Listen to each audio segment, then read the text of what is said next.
കോൺഗ്രസിന്റെ ലക്ഷ്യ leaders summit Wayanad ഇന്നലെ സമാപിച്ചു. ക്യാമ്പിൽ മുൻ KPCC അധ്യക്ഷൻ മുല്ലപ്പള്ളി രാമചന്ദ്രനും VM സുധീരനും ഒന്നും പങ്കെടുത്തില്ല എന്നുള്ളതാണ്. സർക്കാരിനെതിരെയുള്ള സമരങ്ങൾക്കുള്ള കലണ്ടർ തയ്യാറാക്കി എന്നതല്ലാതെ മറ്റൊന്നും അവിടെ നടന്നില്ല എന്നുള്ളതാണ് അതിലെ ഏറ്റവും വലിയ കാര്യം. ഇപ്പോൾ ഷീജ ചേരുന്നുണ്ട് വാർത്തയുടെ വിശദാംശങ്ങളുമായി. ഷീജ, ലക്ഷ്യം കാണാതെ ലക്ഷ്യ സമ്മിറ്റ് അങ്ങനെ അവസാനിച്ചിരിക്കുകയാണ്.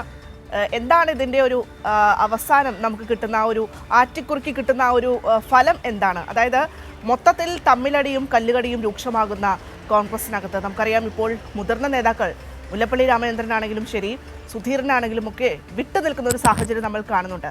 മാത്രമല്ല VD സതീശനെതിരെ വലിയ രീതിയിലുള്ള ഒരു പടയൊരുക്കം അവിടെ ഉണ്ടാകുന്നു എന്നുള്ളതാണ്. മാത്രമല്ല ഇപ്പോൾ സണ്ണി ജോസഫ് പറഞ്ഞത് കേട്ടില്ലേ, തെരഞ്ഞെടുപ്പിന്റെ തീയതി അല്ലാതെ മറ്റൊന്നും പറയാൻ കഴിയില്ല. അതായത് വയനാട് ദുരിതബാധിതരോടുള്ള അവരുടെ പ്രതിബദ്ധത അതെന്താണ് എന്നുള്ളത് ഇപ്പോഴും വ്യക്തമാക്കാൻ UDFന് കോൺഗ്രസിന് കഴിയുന്നില്ല എന്നുള്ളതാണ്.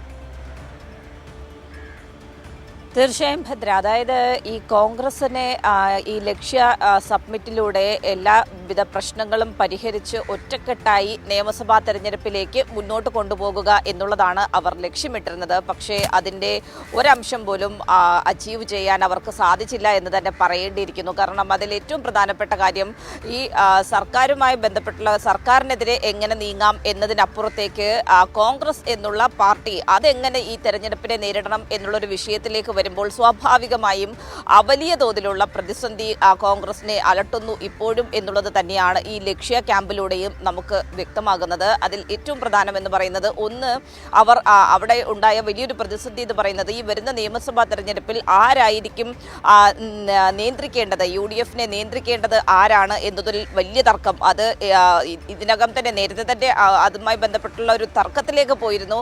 അത് മൂർച്ഛിക്കുന്ന ഒരു അവസ്ഥയിലേക്ക് കാര്യങ്ങൾ എത്തിയിരിക്കുന്നു. അതോടൊപ്പം തന്നെ ആരൊക്കെ മത്സരിക്കണം എന്നുള്ളത് സംബന്ധിച്ചുള്ള കാര്യത്തിലും വലിയ തോതിലുള്ള മത്സരം ഇപ്പോൾ തന്നെ കോൺഗ്രസിനുള്ളിൽ നിലനിൽക്കുന്നുണ്ട് എന്നുള്ളതാണ്. കാരണം മുതിർന്ന നേതാക്കൾ രംഗത്തുണ്ട്, MP-മാർ രംഗത്തുണ്ട്, ആരും വിട്ടുവീഴ്ചയ്ക്ക് തയ്യാറല്ല എന്നുള്ളതാണ് ഇതിൽ ഏറ്റവും പ്രധാനപ്പെട്ട കാര്യം. കാരണം ഇതുമായി ബന്ധപ്പെട്ട് ഏതെങ്കിലും തരത്തിലുള്ള പരസ്യ പ്രതികരണങ്ങൾ വന്നാൽ അത് കോൺഗ്രസിനെ സാരമായി ബാധിക്കും എന്നുള്ളൊരു വിലയിരുത്തൽ അത് KC വേണുഗോപാലിനും അതോടൊപ്പം തന്നെ പ്രതിപക്ഷ നേതാവ് VD സതീശനുമുണ്ട്. അതുകൊണ്ട് തന്നെയാണ് KC വേണുഗോപാൽ കർശനമായിട്ടുള്ളൊരു നിർദ്ദേശം നൽകിയിരിക്കുന്നത്. പരസ്യ പ്രതികരണങ്ങൾ സംഘടനയുമായി ബന്ധപ്പെട്ടുള്ള വിഷയങ്ങളിൽ ഉണ്ടാകരുത് എന്നുള്ളൊരു നിർദ്ദേശം നൽകിയിരിക്കുന്നത്. അല്ലാത്ത പക്ഷം വലിയ തോതിലുള്ള പൊട്ടിത്തെറികൾ ഇതിനകം തന്നെ പ്രതികരണങ്ങളായി കൂടി വന്നേനെ. ആ ഒരു സാഹചര്യം ഇപ്പോഴും കോൺഗ്രസിനുള്ളിൽ നിലനിൽക്കുന്ന ഒരു പശ്ചാത്തലമാണ്.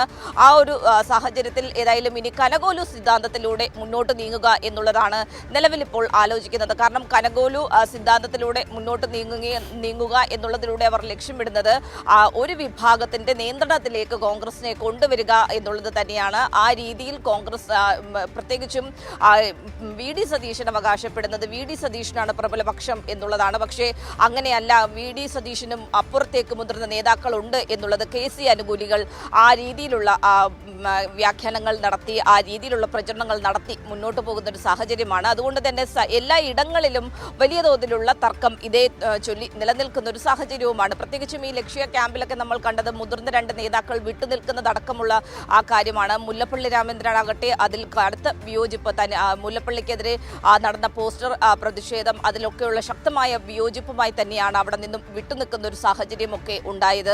അതിനൊപ്പം തന്നെ സുധീരൻ മത്സര രംഗത്തേക്കില്ല എന്ന് പറയുമ്പോൾ പോലും നിലവിലെ നേതൃത്വത്തിനെതിരെയുള്ള അമർഷം സുധീരനുള്ളിലും കൃത്യമായ രീതിയിൽ തന്നെ നിലനിൽക്കുന്നുണ്ട് എന്നുള്ളതാണ് ഈ ക്യാമ്പിൽ നിന്നും വിട്ടുനിന്നതിലൂടെ വ്യക്തമായത്. അതുകൊണ്ട് തന്നെ അവർ അവസാനം എത്തിച്ചേർന്നത് സർക്കാരിനെതിരെ ഒറ്റക്കെട്ടായി നീങ്ങുക എന്നുള്ളൊരു വിഷയത്തിൽ മാത്രമാണ് ഈ ലക്ഷ്യ ക്യാമ്പിൽ എത്തിച്ചേർന്നത്.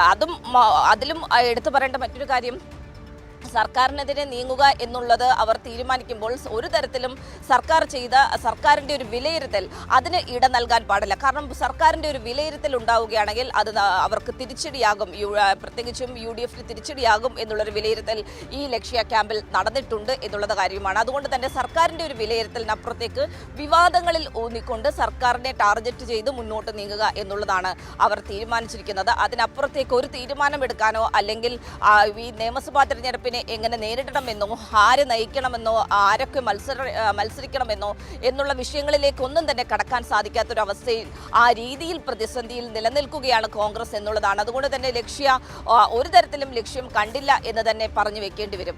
ഭദ്ര. അതെ, തീർച്ചയായും ഇവിടെ ബഷീർ പറയുന്നുണ്ട്.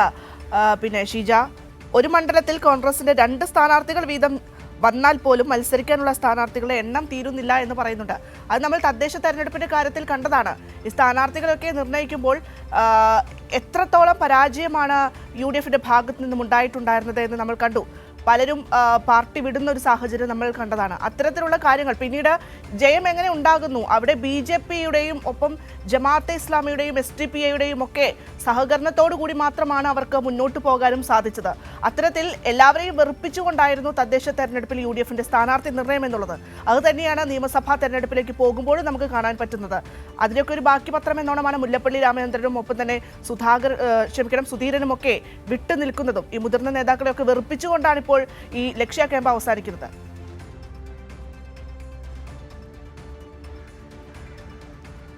തീർച്ചയായും ഭദ്ര, അതായത് ഈ നമ്മൾ പരിശോധിച്ചാൽ തന്നെ മനസ്സിലാകും ഓരോ തെരഞ്ഞെടുപ്പിന്റെ ഘട്ടത്തിലും നമുക്ക് UDF ഏത് രീതിയിലാണ് മുന്നോട്ട് നീങ്ങിയിട്ടുള്ളത് എന്നുള്ളത് നോക്കിയാൽ മനസ്സിലാകും. പ്രത്യേകിച്ചും കോൺഗ്രസ് കാണിച്ചിട്ടുള്ള താല്പര്യം എന്ന് പറയുന്നത് എന്നും വർഗീയ കക്ഷികൾക്കൊപ്പം ചേർന്നുകൊണ്ട് തെരഞ്ഞെടുപ്പിനെ നേരിട്ട് മുന്നോട്ട് പോകുക എന്നുള്ളതാണ്.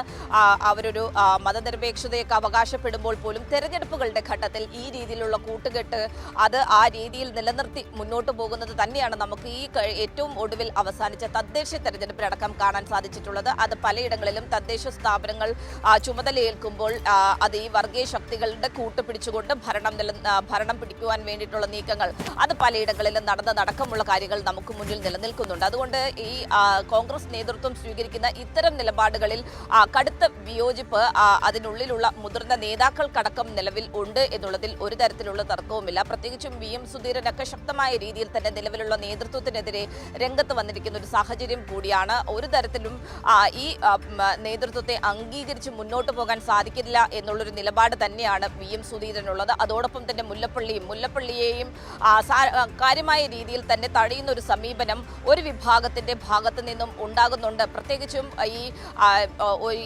കോൺഗ്രസിനുള്ളിൽ എന്ന് പറയുമ്പോൾ നമുക്കറിയാം സ്വാഭാവികമായും ഗ്രൂപ്പുകൾക്ക് ഒരു തരത്തിലുള്ള പഞ്ഞവും ഇല്ലാത്തതാണ് കോൺഗ്രസ് എന്ന് പറയുന്നത്. അപ്പോൾ ആ രീതിയിൽ ഓരോ ഗ്രൂപ്പുകാർക്കും ഇഷ്ടമുള്ളവരെ സ്ഥാനാർത്ഥിത്വത്തിന്റെ കാര്യത്തിലേക്ക് വരുമ്പോഴാണെങ്കിലും ഇത് നയിക്കുന്നത് ആര് എന്ന ചോദ്യത്തിലേക്ക് വരുമ്പോഴാണെങ്കിലും എല്ലാവരും ആ രീതിയിലുള്ള പിടിവലികൾ തുടരുന്ന ഒരു ഘട്ടമാണ്. അതുകൊണ്ട് തന്നെ ചില നേതാക്കൾക്കെതിരെ ചില നേതാക്കളെ പൂർണ്ണമായും തഴയുന്നതടക്കമുള്ള സമീപനങ്ങൾ ഉണ്ടാകുന്നു എന്നുള്ളതിൽ ഒരു തരത്തിലുള്ള തർക്കവുമില്ല. അതിലുള്ള കടുത്ത വിയോജിപ്പ് അത് കോൺഗ്രസിനുള്ളിൽ ഇതിനകം തന്നെ രൂപപ്പെട്ട് കഴിഞ്ഞിട്ടുണ്ട്. അത് വരും ദിവസങ്ങളിൽ കൂടുതൽ ശക്തമാകും എന്നുള്ളതിൽ ഒരു തരത്തിലുള്ള തർക്കവുമില്ല. ഇപ്പോൾ പരസ്യ പ്രതികരണമൊക്കെ നടത്താൻ പാടില്ല എന്ന് KC അടക്കമുള്ള നേതാക്കൾ നിർദ്ദേശം നൽകിയിട്ടുണ്ടെങ്കിൽ പോലും വരും ദിവസങ്ങളിൽ ഇത് കൂടുതൽ പൊട്ടിത്തെറികളിലേക്ക് തന്നെയായിരിക്കും കോൺഗ്രസിനെ കൊണ്ടുചെന്ന് എത്തിക്കുക എന്നുള്ളതിൽ ഒരു തരത്തിലുള്ള തർക്കവുമില്ല. ഭദ്ര, തീർച്ചയായും